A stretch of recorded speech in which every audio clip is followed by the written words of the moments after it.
Well, today's mission is to get the cam taken off, and that's what route we're gonna go. But already, man, like, you know, I'm sitting here and I've been doing this for quite some time, since 2013, just doing oil changes, nothing of this magnitude, but just sitting here in the chair and the bike is up, and it's just an amazing thing, man. You know, some of the small things we take for granted, but at the end of the day, man, I'm pretty sure this is going to be beneficial.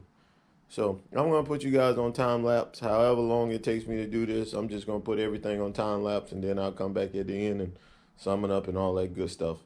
But whether I'm doing this correctly or not, I don't know. Like I said, it's my first time. So we'll see how this goes, and just stay tuned.